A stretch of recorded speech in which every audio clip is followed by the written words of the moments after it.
Welcome to the last set of roundtables for this year's Theories in Action. Thank you all so much for being here today. My name is Hector. I am one of the co-coordinators for Theories in Action, working with the Curricular Resource Center, working under the wonderful Dean Chang, who without her, nothing of this could be possible. So first, can we thank her? Oh, she's amazing. I know. And so, this is our last set of roundtables. After this, we have a poster session in the memorial room down the hall. And then tomorrow we have it's called #RealTalk. Basically, what we're calling alternative senior speeches. We're, opening up the floor for seniors to, be able to address their class or the people who show up. But regardless, now it's this time for this amazing roundtable. I will let them introduce themselves, but please join me in welcoming You Can't Stop the Revolution.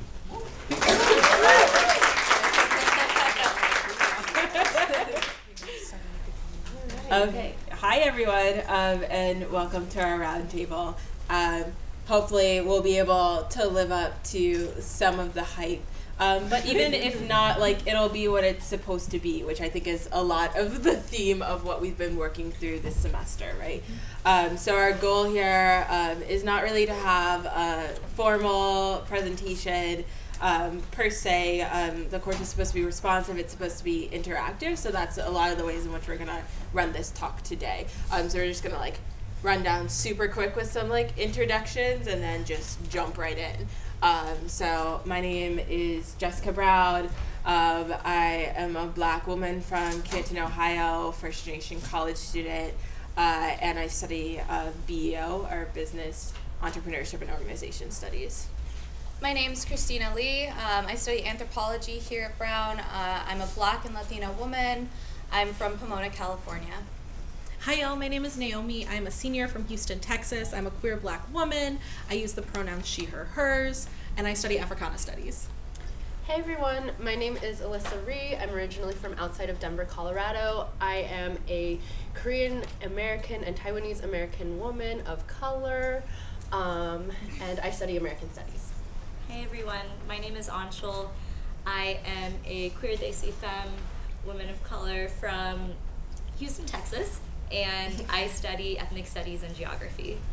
Hey y'all, I'm Sana Teramoto. I am a senior studying an independent concentration in educational neuroscience. I use they, them, and their pronouns. I identify as queer, trans, Asian American. Hi everyone, my name is Justice Gaines. My pronouns are Z's and Zir. I'm studying sociology and I'm Black, queer, and trans. Cool. So we're all really good at introducing ourselves, and now we're gonna turn it over to everyone else, but not exactly in that long of a fashion. So we're gonna do this very quickly.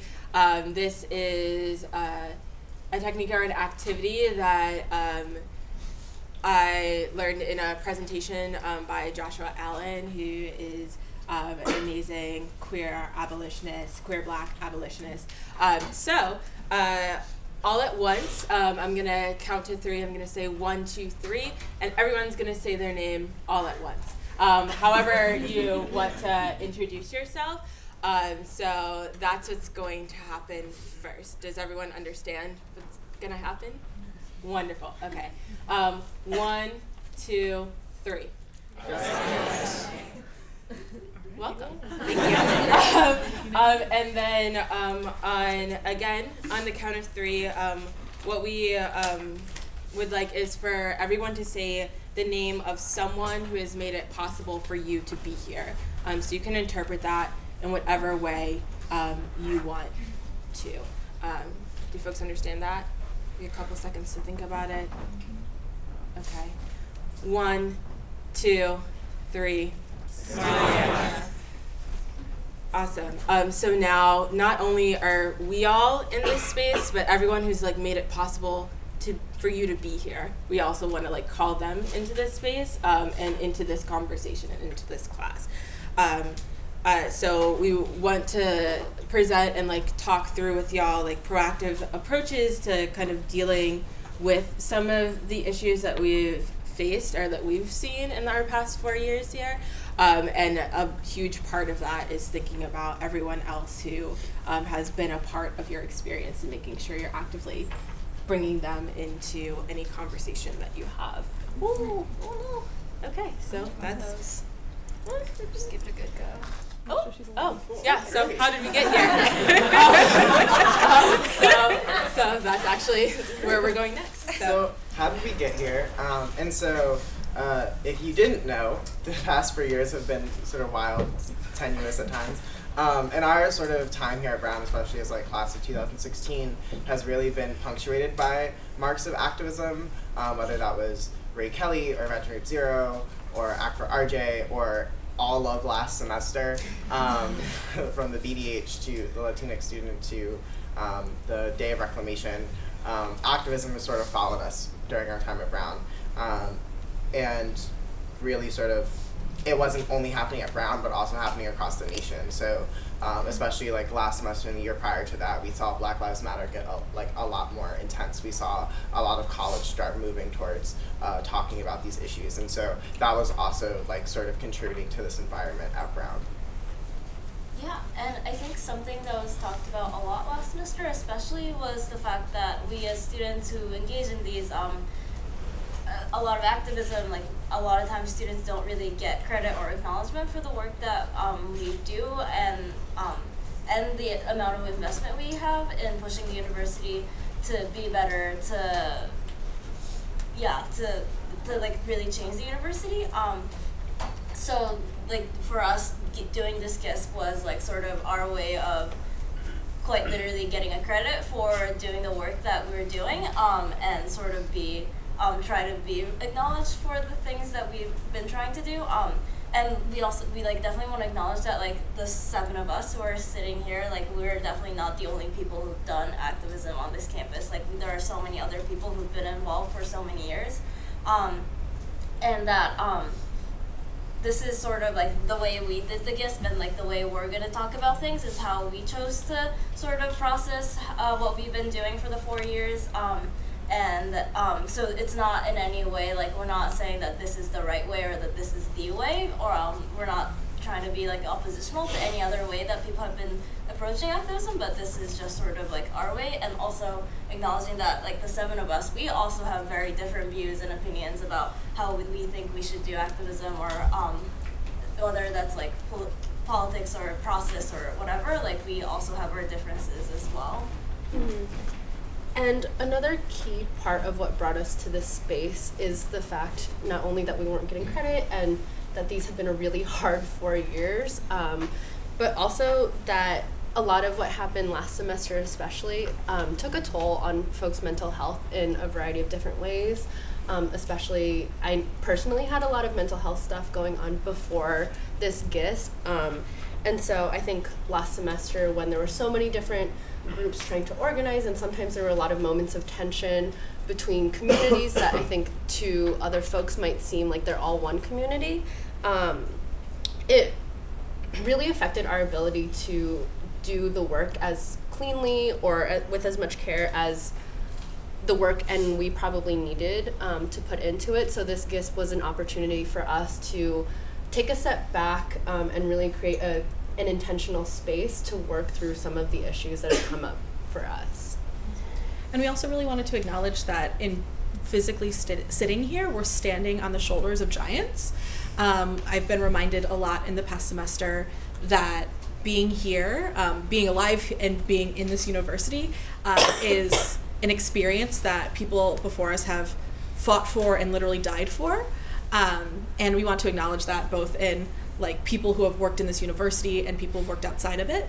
So that also comes with the recognition that so many of the resources that we have and the like things we're able to study come from students, not a university, and they come from students who have been historically left out of these places, forcefully saying that they need these things and they want to do this work.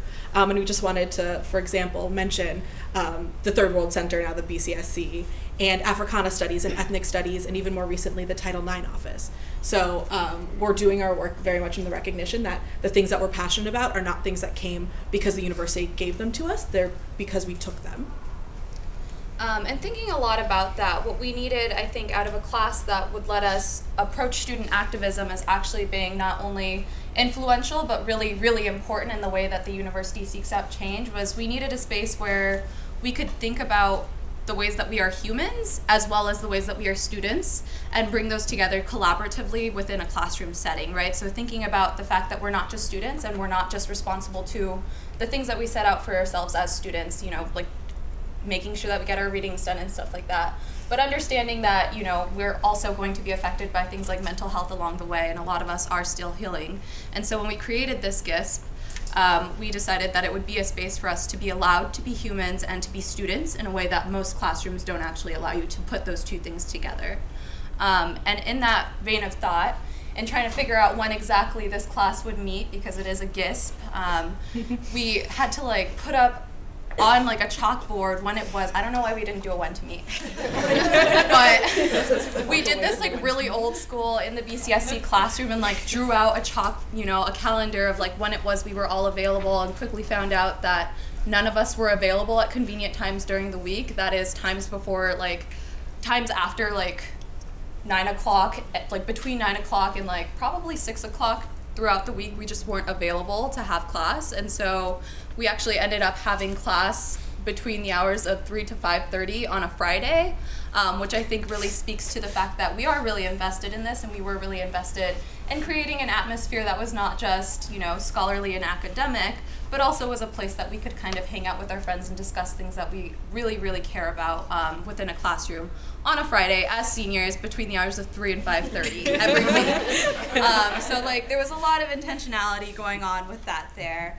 And things that were really, really important to the way that we ran our class was that in doing all of our class planning and stuff like that, we kept really good records and made sure to, you know, try and keep that stuff in a Google Drive, keep track of the conversations that we were having and take notes and stuff like that.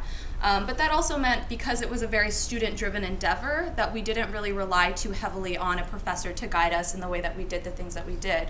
We were lucky enough to have people that helped us, but what it looked like on the day-to-day was that, you know, one person was responsible for running the class that week, the next week it would be someone else was taking notes throughout the class period.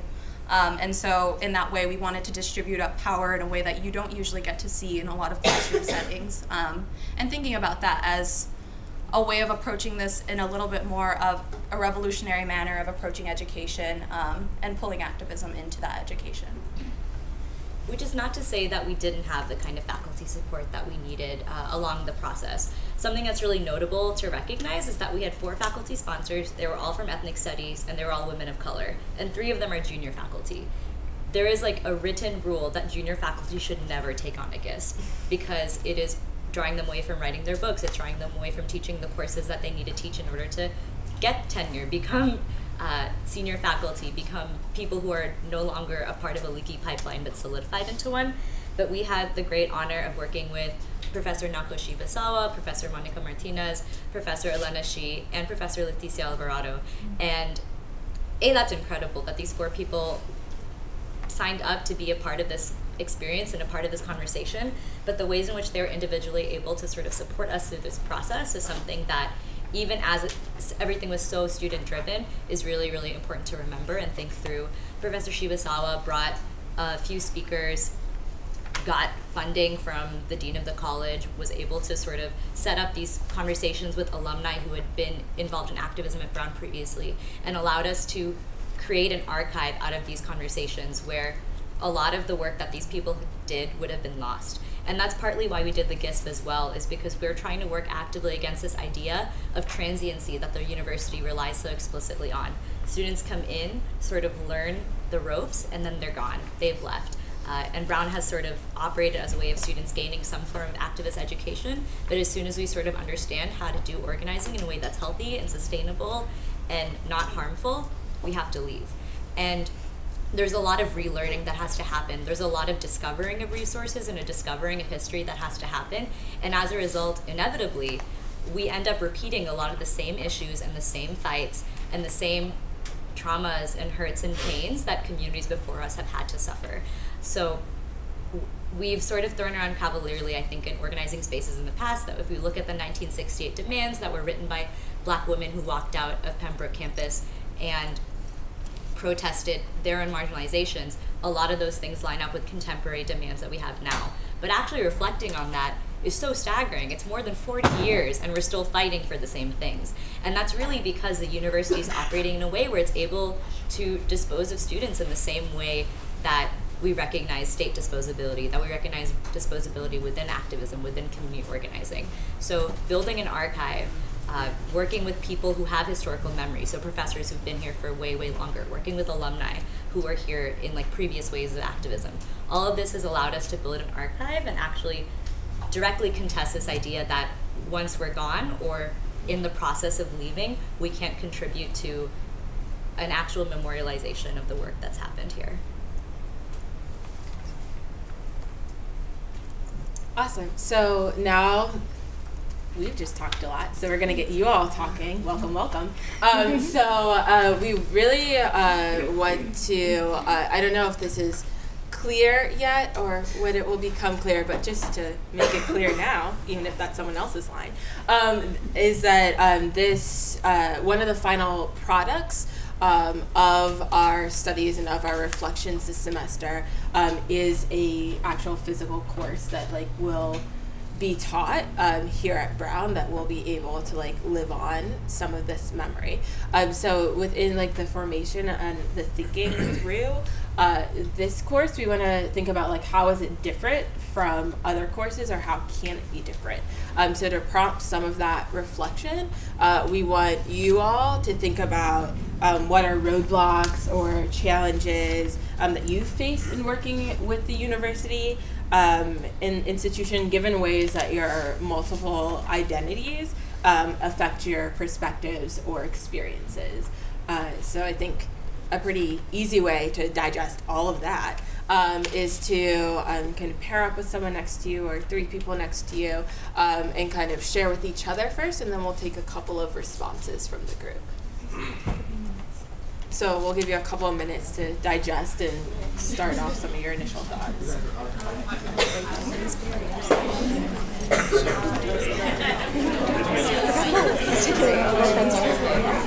I know, I also like forget how much of a joy it is to listen to everyone speak. Admiring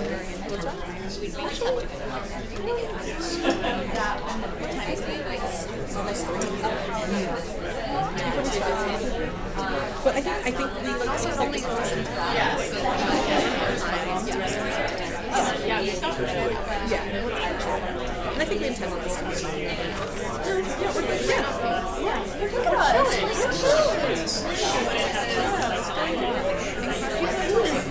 It's also like different. Look at our friends.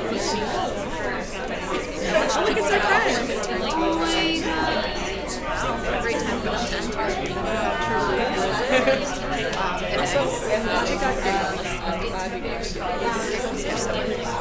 Yeah, because it was actually very funny, and I think how did we get? I just going to see what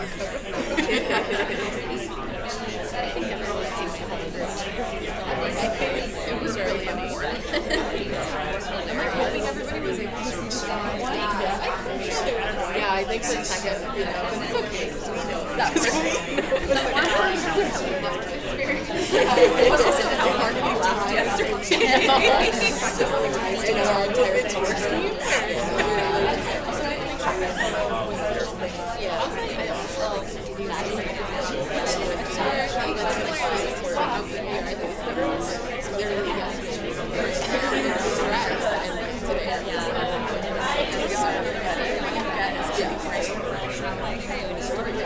Do some nice hand movement. We can bring it back in. I don't want to put a coyote in this space. No. Not everybody would exactly. Also, hi everyone. If we can bring it back into a large group.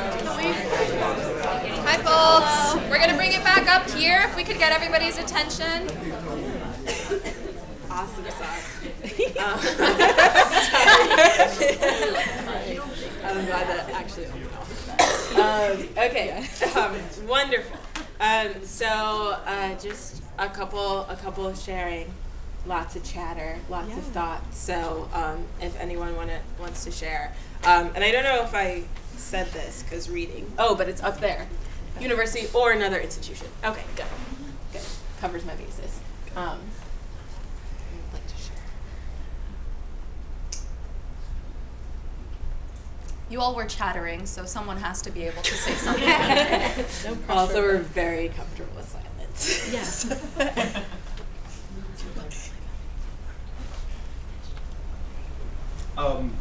So one thing that we talked about was the gaslighting that comes with speaking up about something and how that can be a psychological barrier to activism or to changing something for the better, because like even when you're speaking up against something or someone's abuse of power or privilege, you can almost feel in like raising that issue as if you're attacking that person, when in actuality you're speaking up about violence that's already been done.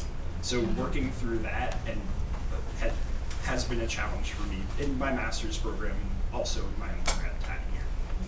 And can you further explain what gaslighting is, just in case anyone's not familiar with the term? So gaslighting is when someone manipulates you in a way that makes you question your own perception of reality. And it creates that kind of like double layered thinking where you begin to doubt whether your hurt is valid, whether your thoughts are valid, etc. And in the case of like the university, that could be speaking up against someone, saying something racist, and then having them get upset, frame it as you attacking them, and then creating this sense of guilt and self-doubt. Thank you so much for sharing. We talked about two things. The first was sort of how STEM classes don't really talk about activism or things that are going on campus. And so to use most, if you want to, I don't know. Yeah, I had a paper due and I asked for an extension, and the professor didn't give me that extension, so I wrote the paper, but I didn't get a good grade on it because I was focusing on everything that was happening. In response to the Latinx conference last semester. And so I was talking about also how difficult it is to sort of exist on this campus as a student and as someone from a low class background in regards specifically to the meal plan, which is uncomprehensive and expensive, and if you do try to go on the lowest meal plan, you're going to run out of meal credits and not be able to find food. So. Maybe a final thought from this side of the room.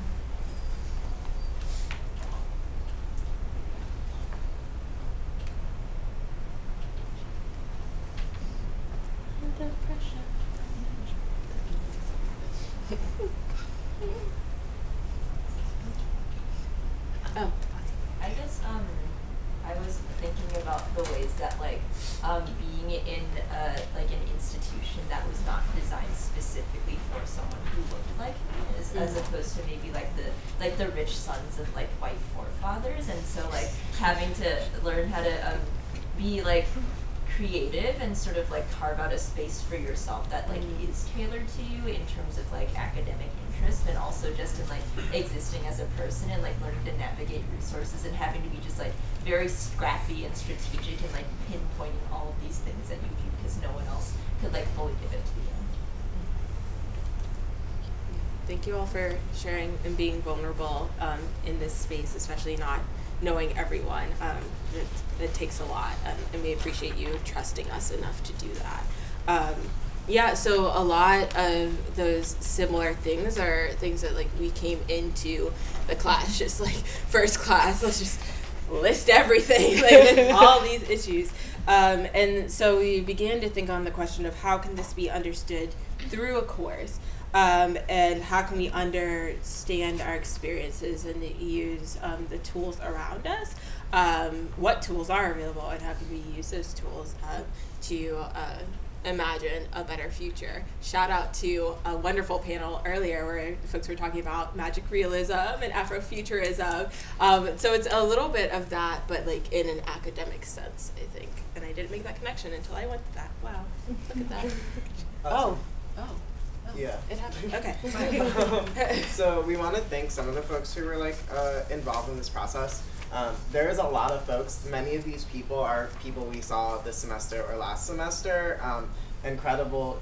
Shout out to the incredible programming by Madison Shriver and Annie Furiyama in the Sarah Doyle Women's Center, because I would say probably like at least half of these people came for Women's History Month.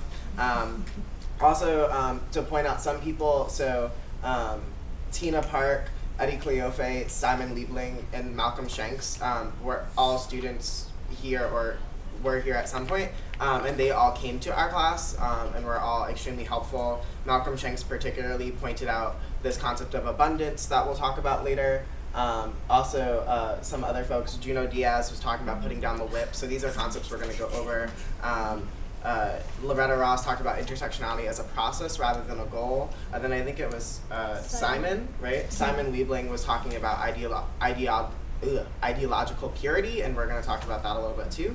And then also thank you to Eric Estes, who is going to be the Vice President of Campus Life, who spent probably more time with us than we deserved. But it was great to be able to have him there for a couple of our classes. So.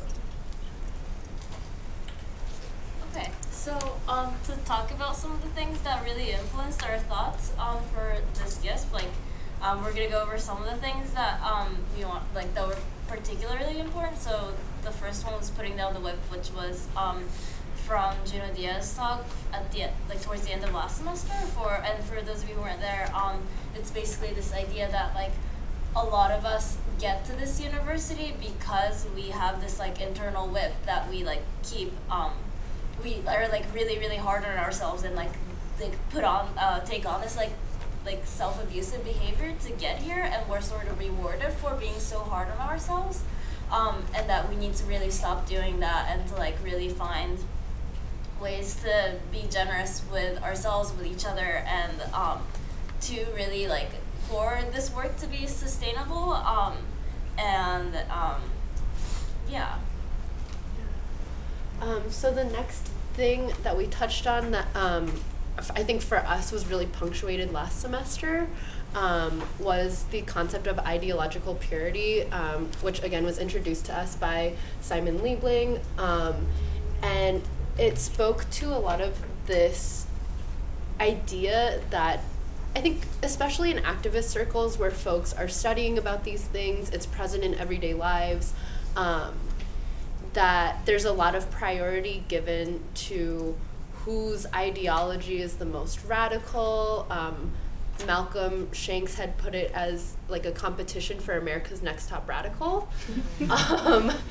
And so that was something that we've really been trying to reckon with, understanding that I think liberation looks different for a lot of folks, and trying to reconcile being as inclusive and as liberatory as possible with what we actually have available at our disposal as immediate actions.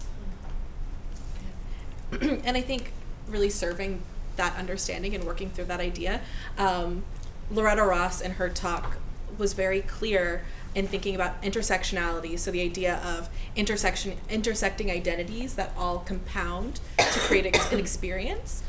Using that analytical frame as a process for creating our ideas and our visions of liberation, and being sensitive to what it means to liberate the most marginalized, with also recognizing that that analytical framework is not getting free.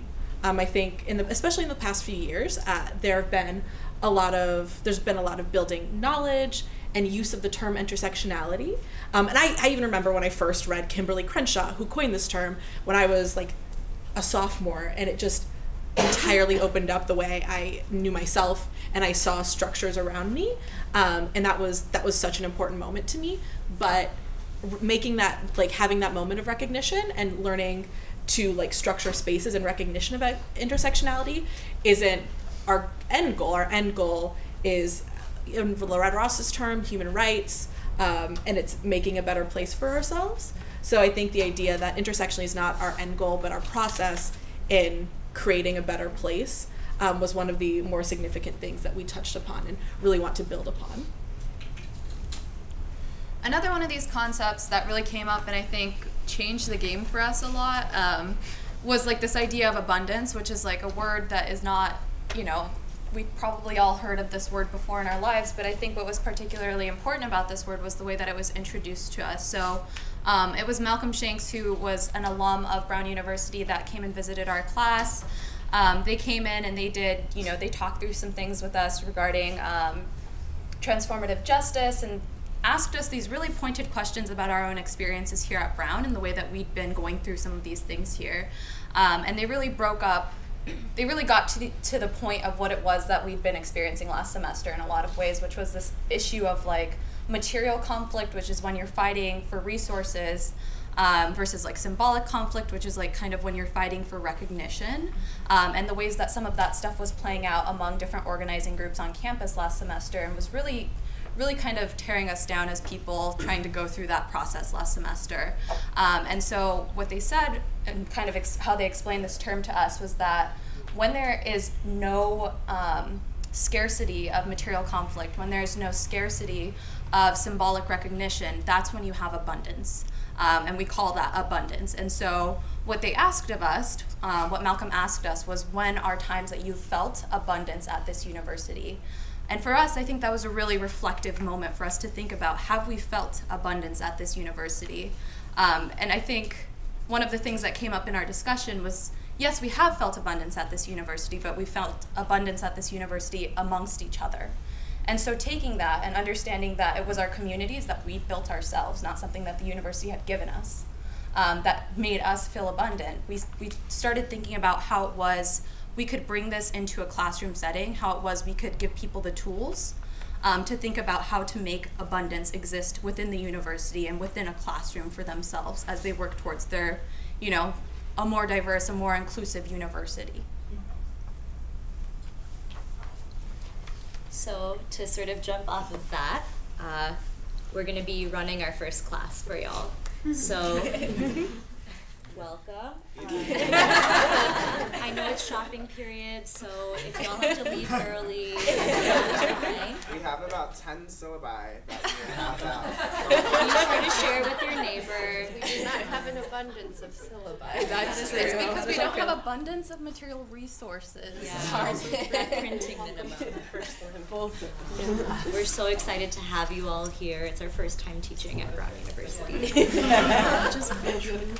We hope you had a wonderful summer, or winter break, as it were. Okay, so I'll be reading out our course description for y'all as a syllabi go around. This seminar is the product of a student-led group independent study that was conducted in the spring of 2016 by, at the time, 7 graduating seniors. The GIST, which shared the course's current pre-colon title, was organized around ideas of diversity and inclusion in higher education. Specifically, it looked at the ways students can and have responded to the university and the harms it causes historically marginalized peoples. This course expands upon those goals and asks students to first examine the development of the role of the university in society and the ways in which the university has historically excluded and exploited certain groups. Students then examine the processes of identity formation, activist education, and coalition building within the space of the university. Students frame their understandings of these processes through archival research, personal reflection, and a building out of ideas. Lastly, and perhaps most importantly, students should note that the framework of the seminar moves from exercises of reflection to those of critique to those of imagination. Oftentimes, we are taught how to critique or deconstruct an argument. This course challenges us to also reflect on our own experiences and radically imagine outside and beyond the institution. The seminar pushes us to build, explore, and grow with one another as we are met with roadblocks and failures that we may generate alternative futures. Awesome. So moving from that, our course objectives. So in this course, you all, as students, will learn to build and maintain an archive. So when we think a lot about in what ways can we have institutional memory, this is something that's extraordinarily important, and there's a lot of different archival projects that float around or only happen once through a lot of things like GISP. So we're trying to think of in what ways can there be something that's more continuous.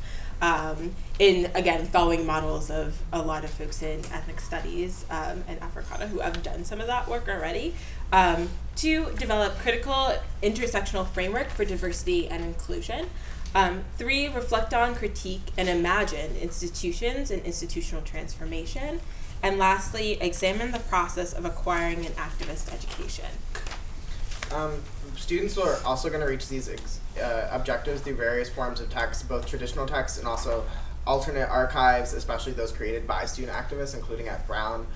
We want students not only to be expected to actively participate in class, but participate out of class and doing archival research and doing work that is like part of what this class is about. And so, yeah, so we want them to be both participating in class and out of class on their assignments and on this course.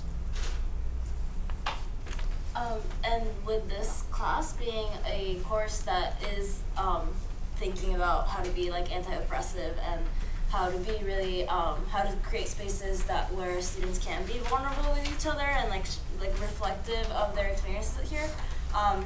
There's like a very basic expectation that all students are expected to be thoughtful about their speech, performance, and behavior in class. So like anything that's sexist, racist, homophobic, anti-Semitic, Islamophobic, hetero-gender biased, and other forms of disrespectful speech that affects the classroom as an inclusive space won't be tolerated.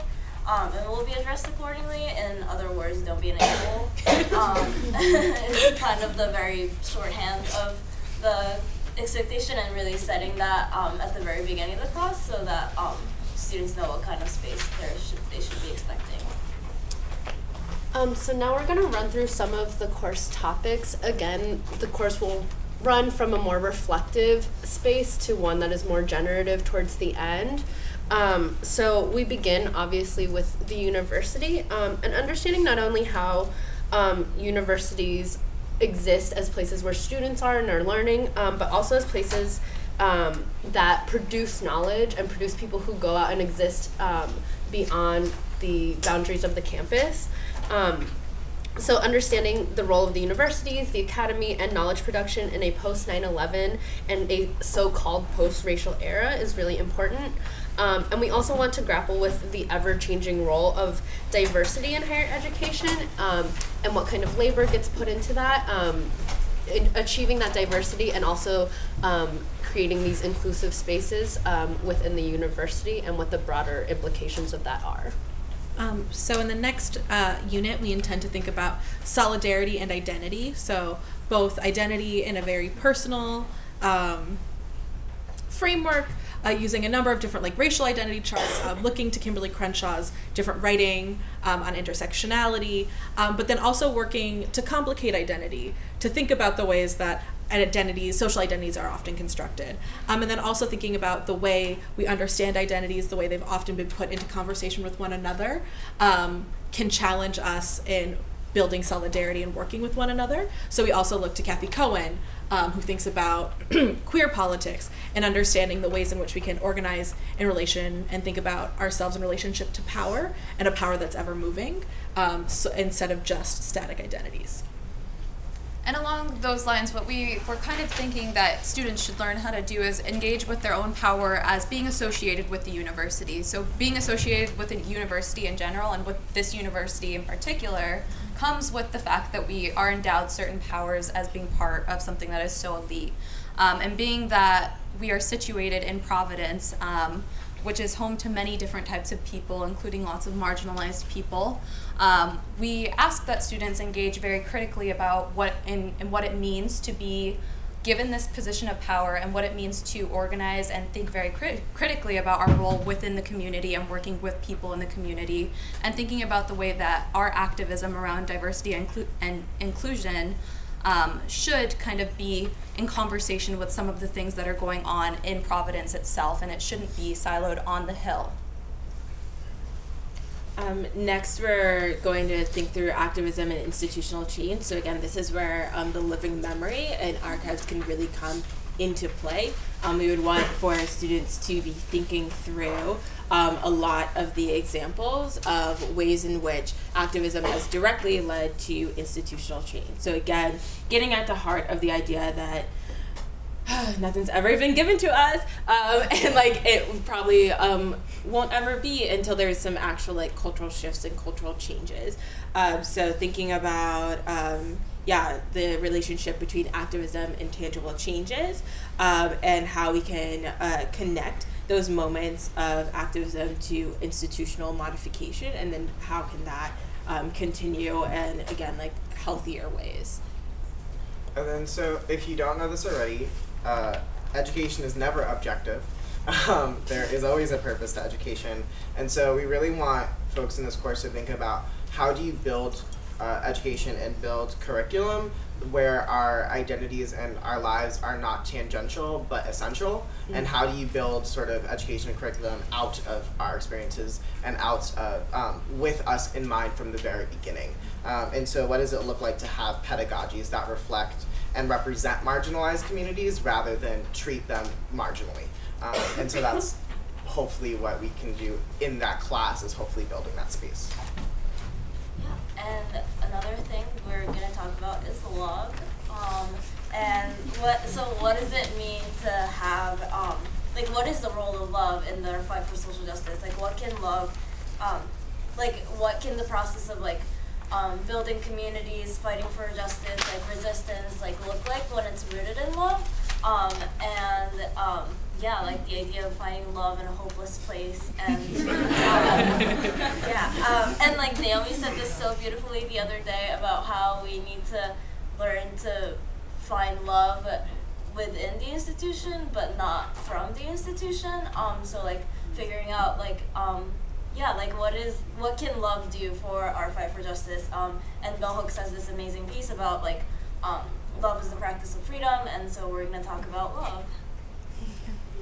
And while we can't find love from the institution, sometimes we do need some of its material resources. And because of that, we're going to be doing a section on disidentification. So disidentification is a theorizing that comes from Jose Munoz, may he rest in peace, and in power.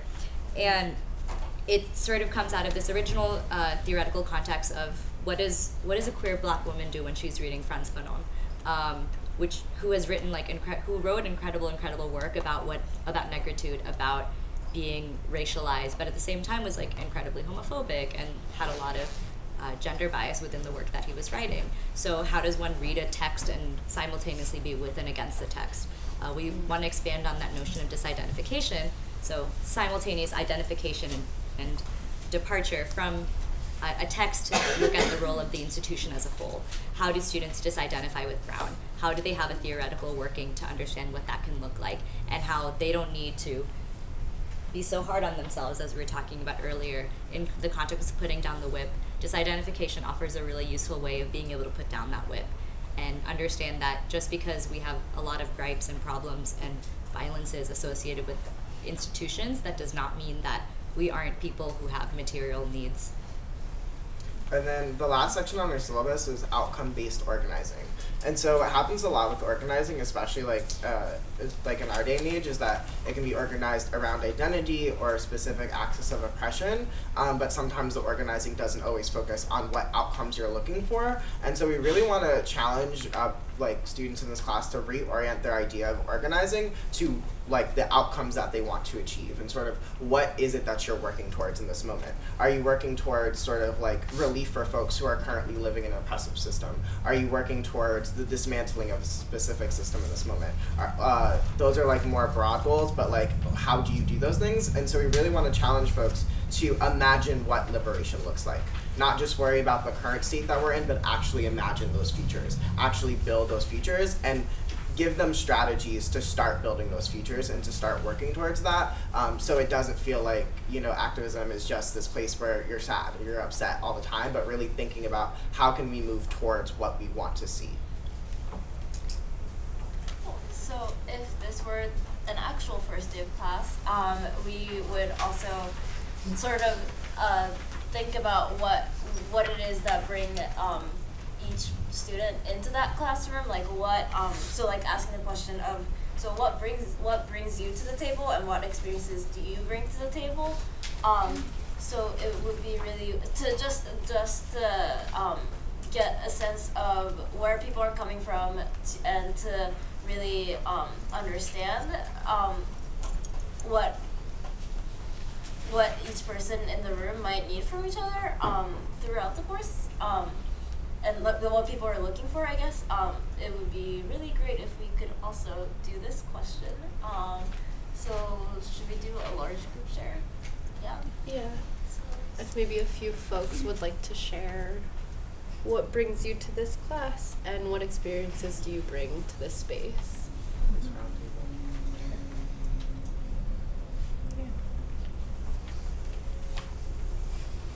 Why are you here? Why did you come to our roundtable?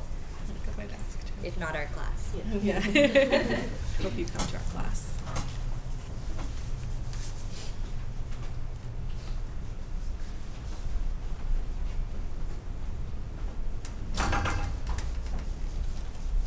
So for me, like the reason why I came to this roundtable is just because like as a person who's like participated in like several like actions throughout my time, it's also really great to see like the reflections of like my friends.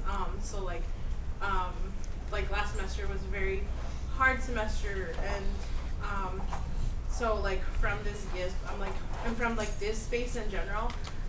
Like I'm just like happy to see like what y'all have been able to produce from like thinking of our time at Brown, but also just like in general of like the activism on campus and like at large, like what movements mean. Just because I feel like last semester I just like wasn't emotionally able to like process that, and so like to have a space where like folks were able to do that, like to be able to like ask these like hard questions that like just seemed impossible to me. Like it's really great to like see that be done, and like in a way that like really resonates with me, and to like see like that kind of like cool stuff that like comes from it. Yeah, so that was great. That's why I came here.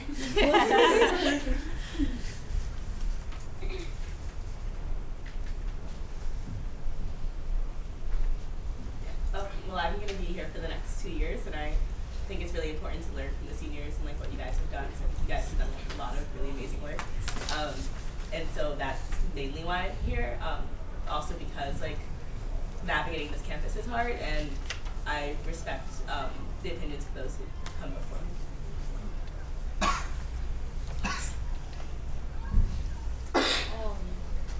I think going off of that, I definitely am here because there are people on this panel that I just respect and have been so inspiring to me. And I think in going off what you guys are talking about in terms of love and community, like that's why I'm here, is because you guys have set forth the kind of ideas and the kind of warmth and the kind of community that I always wanted. So I think also just as a quick thing, I hope you guys are really proud of yourselves and you are doing things, and that's why people are in this room. So, thank you guys.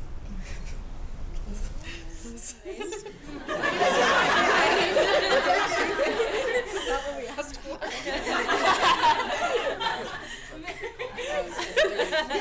Oh my god. I don't really want to follow that up, but I'm an alum and I've lived in Providence for 18 years, and I started working, and I've been working with community organizations that whole time. I started working at Brown at the Sawyer Center last summer, and this is the work that I want to support, and so I want to know what you guys need and how I can help leverage some of those resources as a person who's not a student and who looks like me and comes from the place that I come from, and so I'm here to learn from you.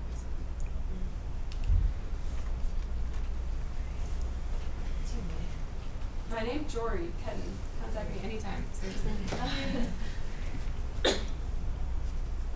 Okay, so I'm going to transition before people say more nice things and we all cry up here. Yeah. It was like, I think it's very kind and I think really reminds us of why we do this work, and that at the end of the day, yes, it's about making a space for ourselves in this place that just happens to be Brown, but also is about the communities that we build here. And those are things and lessons that we're going to take beyond this place. But in order to get y'all to talk more about our class specifically and less about us, which was really flattering and really lovely. But we'd like to invite some of your thoughts on the syllabus. Again, because this is supposed to be a very student-driven project and should meet the needs of students as they change throughout the years, we'd like to hear from y'all about the class itself. I also, I just want to pause at one thing. So I don't think that we necessarily made this clear, but in creating this class, our hope was that it would be a class that would be taught, co-taught by each a person in the Africana Studies Department and the Ethnic Studies Department, creating or facilitating conversation between those two departments on our campus that have arisen through activism. But it was intended to be taught at least every other year, so that during your time here at Brown, it would ideally be taught at least twice, giving people multiple opportunities to engage, if not, the first time around, maybe the second time around. Additionally, sorry. It's fine. No, go for it. Okay. I was just wondering, you all are seniors who have designed this skits, but I was wondering, who do you, do you have a specific, group in mind, or, a year, community that, you feel like this class is meant for, or is it supposed to be, I'm not really sure. So this is also a question just in terms of language that we've been grappling with.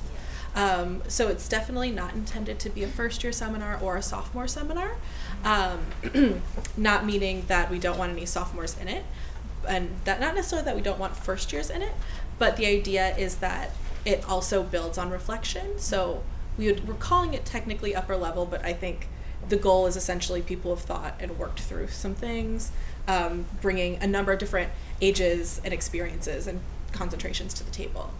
I also wanted to mention that one of our goals, and one of the things that we've been trying to think very creatively with, is how to incorporate activists outside of Brown in this course.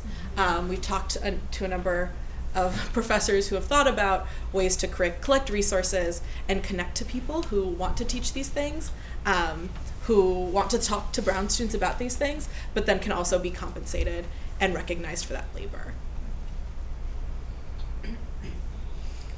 But we can take a few minutes if you want to look through. We threw a lot of stuff at you, but did you put hands? Yeah. I guess so.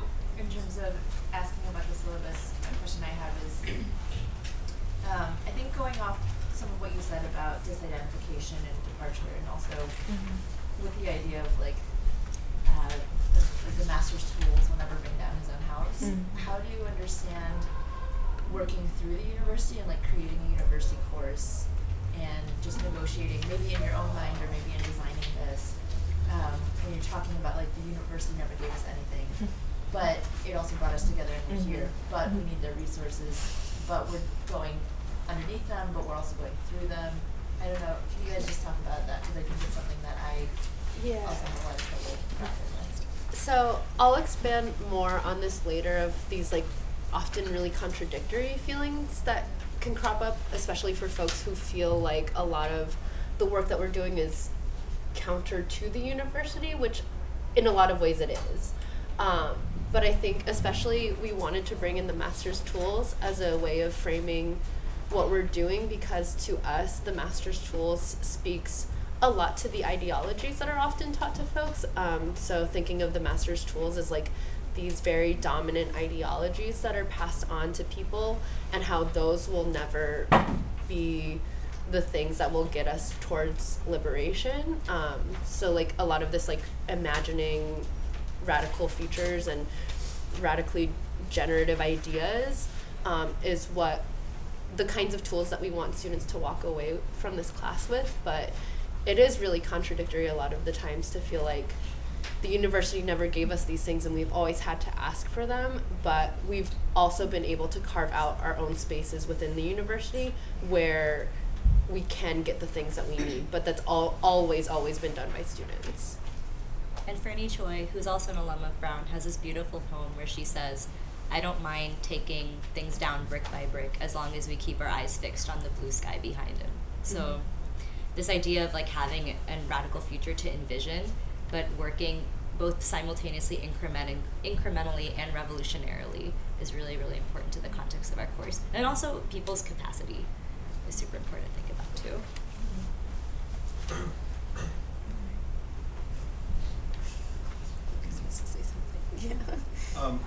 I have a question about the mini project mid-semester. So I'm just really interested in knowing, in this close reading of a primary source, like what skills you're looking for people to gain through that project, and how you're imagining students in the class would use the readings that are in the syllabus and other practices within the class. Yeah, I'm happy to field that one. So that comes from a number of different things, particularly like working in acknowledgement of the way archives are constructed. So as we build on like understanding archives, recognizing what makes it into like what is the university archive is really critical. So part of that is from our reflection that, oh my goodness, the BDH, like the Brown Daily Herald, is like the most dominant voice in our like archives of the university. And what does that mean? And as right now and last semester, we like grapple with that very paper, what is going to represent like the university as it stands right now? As we push back against the way it works, what does it mean to expect someone to like come through with those contours 20 years in the future? So I think in part that is, it's asking students to draw on some historical practices, as well as the other concepts that have helped us understand the way power works and is reproduced through archiving and through like legitimizing things through institutions. That's like a big answer, but thank you. Yes. This is, I guess, partly a recommendation maybe for the syllabus, but because I know, or at least I feel like I've seen in your engagement with your GIST that there has been like media or films or things like that that were assigned. And so is there a way that those, essentially is this a final version of the syllabus such that media would be able to be sort of more incorporated to the syllabus, as well as there's like a lot of reading, so to speak.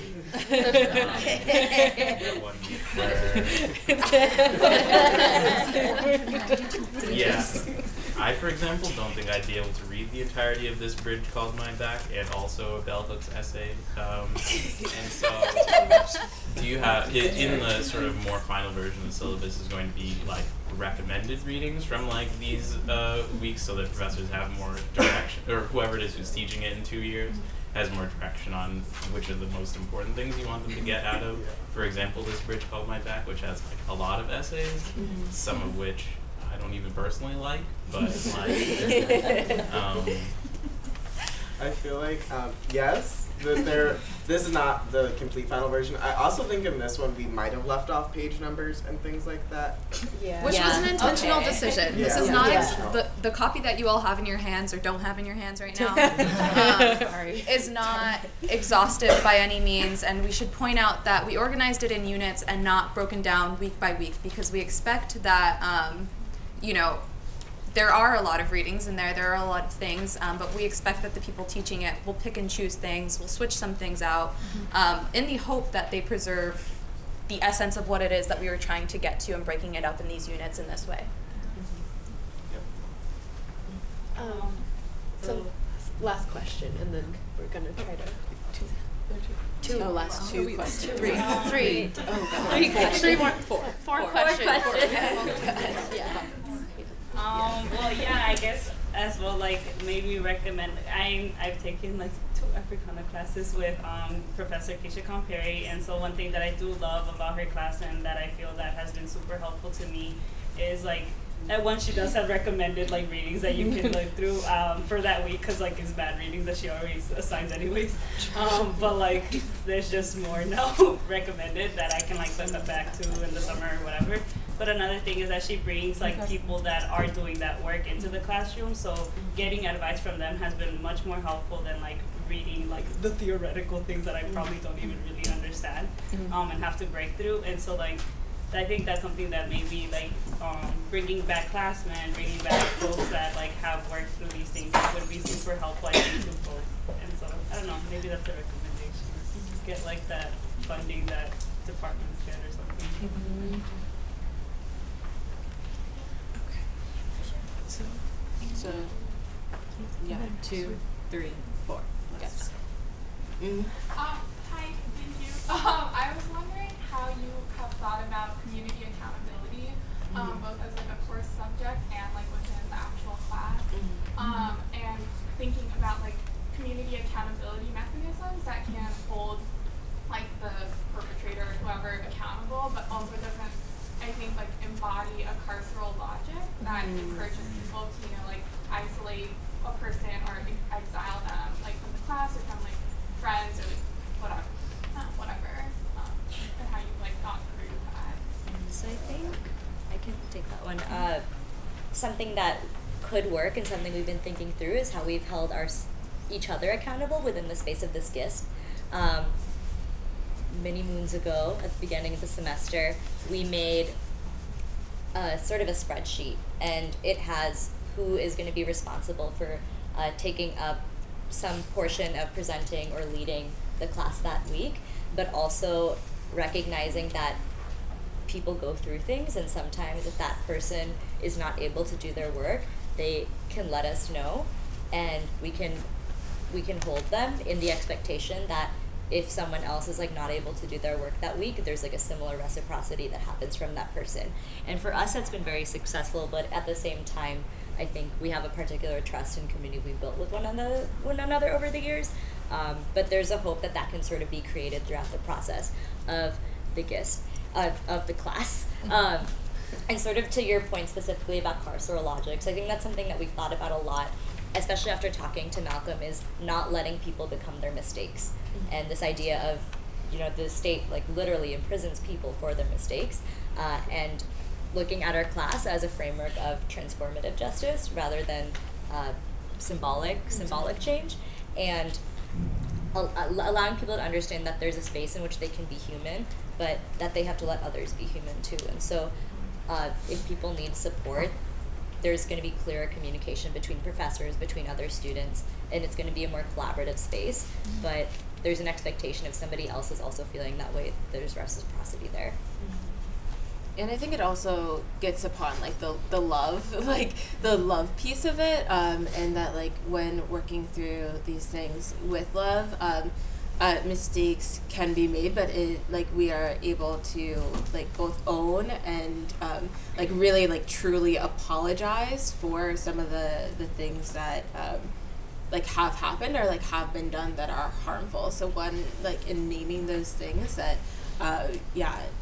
folks who like would be in a place of like making a mistake can like find ways to both like work through that and like grow, because I think that it gets a lot of times I think we stifle each other's growth here at Brown in only viewing folks in like a certain way forever. So like thinking about like ways in which people can apologize and really begin to like change their actions is really important. We had 3 and 4. Oh, sure. So what I really appreciate about this syllabus is it's very much a decolonial project. And one of my questions is like if any of the texts engage with the process of decolonization and how that could like look like within activism spaces. Because like one particular text that I read in a class this semester, which several people in the room have read, and like it totally just like messes up in our way of thinking. It's Decolonization is Not a Metaphor by Eve Tuck and Kay Yang. And I was wondering like if that text could probably be like a recommended reading or something like people in the course can engage with. And sorry if I'm shaking because it's like crazy. Yeah, it's not long. It's a lot more. So there's, I think, an intention behind us not using the language of decolonization within this syllabus specifically to attend to some of the concerns that Eve Tuck raises in Decolonization is Not a Metaphor, but that doesn't mean that decolonial practices are not a part of the project of imagining a radical future. And so I think in not making claims to make this work inherently around decolonization does not mean that that is not an integral part of what imagining futures that are inclusive of everyone's liberation looks like. But it's also, as she talks about, incredibly uncomfortable and incredibly complex, and like contending with those things is super, super difficult, which I know is not really an answer, but something we're thinking about and processing continuously as we have to be like physically here on land that is not ours. That's valid, and thank you. I guess maybe speaking to that, well, and thank you all for this is beautiful, but I guess maybe one thought that I had, and I walked in late, so I don't know if this is something that y'all have already addressed, but maybe thinking about the final project as a space for making the syllabus a dynamic space, and that people are building off of the course materials through their final projects and seeking to contribute to the course readings and the course lens in a way that is like suitable for them at that moment in the space of reflection that they've created at the end of the semester. I wonder if that also might kind of attend to working in potentially, like, you know, kind of, because I don't know what next year is going to be like. I don't know what the year after is going to be like, but it's going to be like, I think it's going to have, I think there is like an essence of what this course is trying to get at that I think will always be useful, but that the lens through which that essence is sort of being examined can change based on who's in it. And I wonder if the final project would be a useful space for people contributing to that in a lot of different and like multimedia and varied ways. Thank you for that. Yeah, thank you all for sharing, especially those of you who had recommendations for us. Again, I think it shows why this needs to be a student-led project, and the importance of having so many different people who are contributing to this space, because, again, like, it's never going to be comprehensive or exhaustive, but if we can try to use intersectionality as a process and really work through these things as a collective as different folks with different experiences, hopefully it'll meet the needs of the folks who are in the course. All right. So thanks for coming to our class. We hope you choose it. We hope we put on a really good show. Keep us in your banner cart. But so we wanted to wrap up this presentation, this conversation really, with for some of our reflections on going through the process of this GISP and really going through the process of like building a course and like a way of learning. And first things first, we wanted to talk about failure. And I think that there's a shift right now. I just saw a Princeton professor share a CV of failures. I think we've been thinking a lot about the ways that we fail. Professor Tony Bogues the other day in class said that failure is essential to the human experience, and that's a thing that we're working on becoming very aware of, but doesn't really get dealt with and processed, especially at a place like this. So like most Brown students, when we started this GISP, we were dreaming really big. We were going to create a like tens of page long report that was qualitative and quantitative about all of the ways that we talk about race and diversity on this campus. And we were gonna do it, and we were gonna create a course. And that was what we were gonna do. After we realized that that is not within our like ability within a semester, we were going to create a giant digital archive of all of the activism on this campus. And after we realized that none of us are that great with computers, and we don't have that kind of time, we were going to process that an identity formation chart that thinks about an activist education. And we spent a long time looking through a lot of psychological studies about the way people create identities, but also it started with rats and all of these other things. And except for Sana, none of us are big scientists.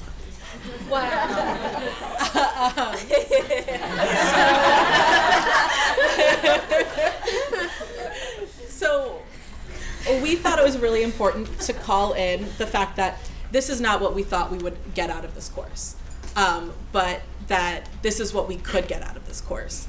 And more than that, we've created new ways to understand the way we exist in the world and the way we exist together and in relation to one another. But the practice, and there was a long email thread that we sent among each other saying, I think we bit off too much. And acknowledging that and working through it and modulating what we were going to do was an incredibly important and humanizing experience in doing this work, because I consider myself to have been working with some of the most brilliant, capable, significant people I know, but we are all people with very, very real limitations, and that was, I think, one of the most crucial things that I've taken from this experience. In addition to that, we don't want to just talk about our failures, but one of the things that we aren't really taught to do is to name our successes and to think about those really, really importantly. So a huge thing that happened in this past year was the Diversity Action Plan came out. They released like the final version of it in February. It's always a working document forever. But in thinking about that, only in this last week did we think about the fact that we actually there are people in this room that had an impact on what that looks like right now. So a year ago, when they were running focus groups and stuff like that, reaching out to students to see what that could look like, that literally looked like an 8.5 by 11 sheet of paper that had about 10 boxes on it, and in each of those boxes were like main bullet points that they wanted to hit on in this plan. And what it exists as today is a 60-page document wherein most of it is appendices. There are graphic visuals in there. There's stuff in there that acknowledges the fact that student activism has been very, very important in creating change on this campus. And that is something that we really didn't even think about ourselves as having a really important part in until literally like the last week or two. And realizing the fact that we aren't really taught how to celebrate our successes because we're so busy thinking about the next thing that has to be changed, especially as student activists on a campus such as Brown. And so that's been a huge part of not only thinking about the ways that our failures can be constructive points of reflection for us, but also thinking about the fact that as we think about our failures, we also have to think about and celebrate our successes, which we have gained. We have made gains in this university as we, as a panel or as a group of people, prepare to leave it.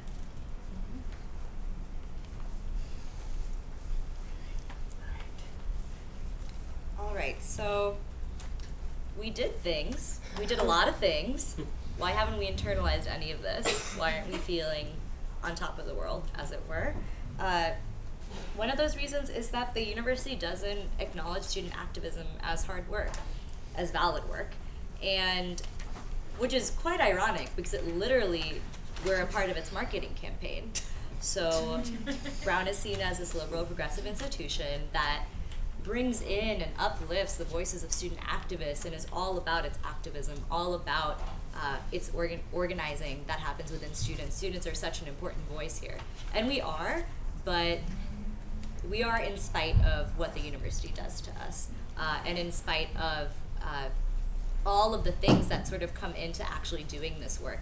So activist work is really bogged down by the actual classes we have to take.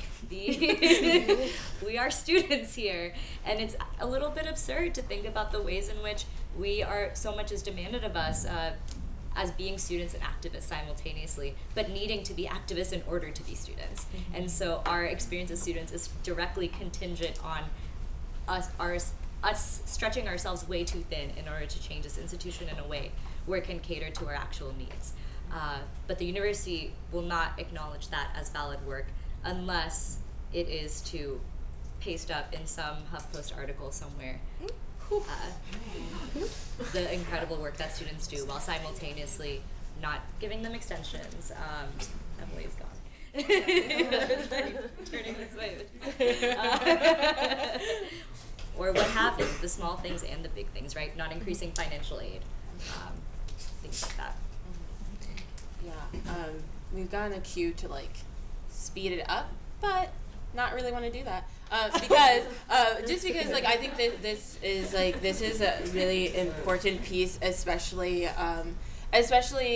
for me, because I'm thinking about why we haven't internalized successes. I'm hoping especially for the younger folks in the room and for people who do have more time here, that you can learn from the fact that like we have been very bad at like internalizing like the good and like the love that we've given to this place, and internalizing that as like a positive thing, so that you hopefully won't do that and can like have moments of joy and abundance here.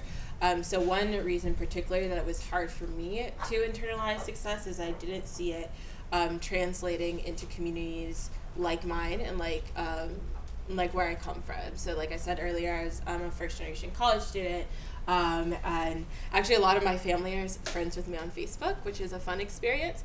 But I went home for winter break, and we're sitting around the table, Christmas dinner, my whole extended family. My grandma had 10 kids, so big family. And folks were like, oh, Jessie loves a cause, like, because that's for my Facebook activity, apparently. I love a cause. So they're like, here, I'm going to tell you about, like, this experience, and, like, this experience that I have as, like, a low-income person, like, working in a fast food restaurant, like, not having gotten a raise in years upon years, and, like, tell me, like, how to fix it, right? Like, tell me, like, what to do, like tell me like how to organize and like how to like make change. And like I didn't think that I had answers to those questions, or I didn't feel as if I knew how to navigate like the larger effed up system that is the world, as much as I knew how to navigate this like microcosm of an effed up system that is the world. And it made me really question and personally invalidate a lot of the work that I had done here as like, well, what use is this, and like what good is anything if like it's not translating to the people that I love and the people who are still struggling and who are dealing with things without like the privileges that I'm gaining here. And I think one thing that was helpful for me in thinking through that, I don't have the note for what it was, and it's leaving my head. Oh no. One thing that was helpful, and yeah, no, it's not that though. It's something different. Activist education. One thing that was helpful in me working through that is thinking of this as thinking of my experiences as Brown is just like being a part of like my not stifling my own growth, like not thinking of this as the end all be all of any organizing or any activism that I could do, and beginning to think about how I can like broaden my conceptions of the work that I do in ways that like are applicable and like can definitely be helpful to the people that I love who aren't here, but who are here because I called them into the space earlier. Hey. Another thing is that the university often uses our words and our work and our actions and then doesn't acknowledge or compensate us. That's been a theme of this past year, I would say. An example was like there was an article in the BDH about activism in Paxton's tenure, and like it said something about how she has to make decisions about when to preemptively respond versus reactively respond, except the example of that was something that she was told to do by students, and actually students had fought for. Like the one time she preemptively responded to something was fought for by students, right? And that like her work was erased. And then like the community forum after Ray Kelly, like that was changed by students, not by the administration, and that work was erased. And so a lot of times the university will do things with that students actually created or students push for, but not acknowledge them, not compensate them for that work. And that's not just something the university does to student activists, it also does it to workers at Brown, right? It doesn't acknowledge, like I remember being at an event where someone like acknowledged like thank you for everyone who made this work possible, and thanked every other administrator and student in the room, and thanked none of the staff, like none of the working staff at the event who literally made the event possible, right? Like literally were bringing out food. They also do it to community organizations and members of Providence. They do it to some faculty of color. So it's like this thing where the university as an institution tries to adopt and co-opt the work without giving proper recognition to students. And so when we're constantly not hearing that students are doing work, or that people are doing the activist work and like these important things, it makes it harder for us to recognize that we actually did it ourselves, right? So that's another another issue with internalizing success is that we're not told that these are things we have any part in. Yeah, and I think another thing is that, especially with something like the DIAP and how much it's changed over the course of the past year, which is a really big deal, and I really want to be proud of it, but like at the same time, it's a very small step toward in this very huge project of like abolishing racism. So like, really, it's a very small step, and it doesn't feel like enough because it's a very long game that we have to play, and it's still, even though the DIAP might have some really significant consequences 10 years down the line, it's still, like right now in my classes, like it still doesn't really change the experience of me, like going through, like dealing with professors who are like really racist and transphobic. Like it still doesn't have that material impact right now, which is like, again, like another thing that makes it really hard for us to really like celebrate and feel like we did a thing, because it's a very small step towards progress. And like, but like, it's like really important that we keep going, but again, it is really hard to feel like we're really changing things.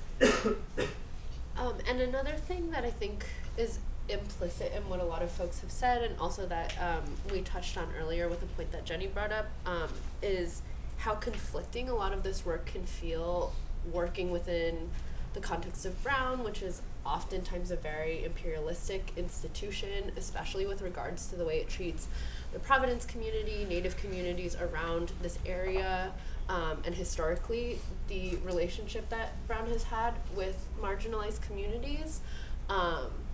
So I think it's hard because sometimes it can feel like the work that we do here just feeds this evil machine that is Brown. But I think there's also a lot of ways, and again, this goes back to the long game question of recognizing that as much as maybe we'd like to, Brown is not going to be burned down tomorrow. So unless y'all have some and if plans, it is, it was not us. it wasn't us.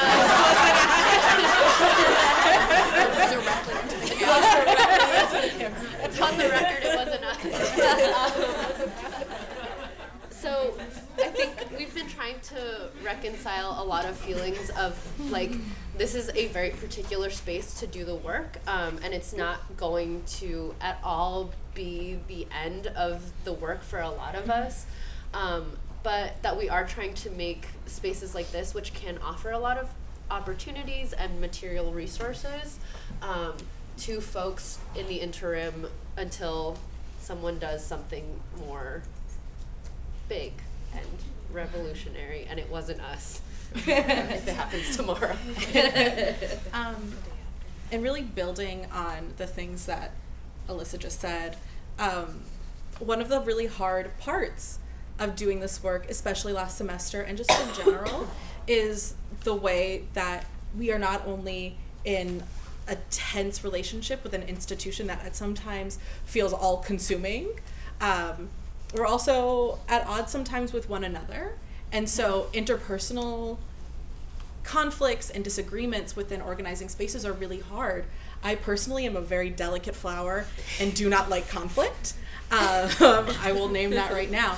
But working through conflicts that happen as we all have a collective dream of liberation can be so challenging, and there's a particular hurtfulness that can happen when you know that the people you're working with want to be free and want you to be free, but you don't see eye to eye necessarily about how to do that tomorrow or in the action next week or in the thing that you're writing. And working through relationships that are strained and sometimes broken through that work makes recognizing any successes you've had super challenging, especially as you're working through hurt that is created in communities that are already marginalized and already look to each other for the recognition and validation and appreciation that a university won't give you and a lot of other people will not give you. And I think one of the last ways that we kind of mentioned as, you know, making it difficult for us to be able to internalize these successes is the fact that there really aren't too many frameworks for us to use in terms of what it means for us to internalize the success that has become because of student activism, because people decided to get upset and to yell at administrators and to do this work and to demand these things. There aren't a whole lot of spaces on campus where you will see the university itself acknowledge the fact that activism has been so instrumental to the different things that we have on our campus. There are circles in which those things are discussed.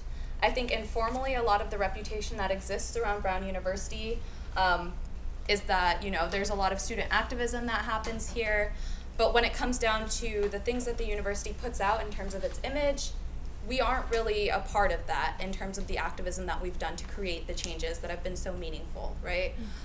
So that makes it difficult for us to learn what it means to celebrate the histories of student activism on this campus when there really aren't ways in which that's being done and marketed to mainstream students at Brown University, besides people who are willing to sit down in this room and have this conversation, besides folks who have gone to TWTP and been on the Resistance A Living History tour.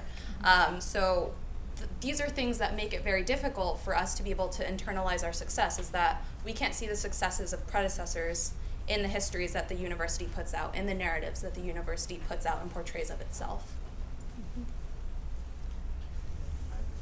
So that's that. We want to sit and thank all of the people that made all of the conversations we've had, the conversation in this room that happen right now possible.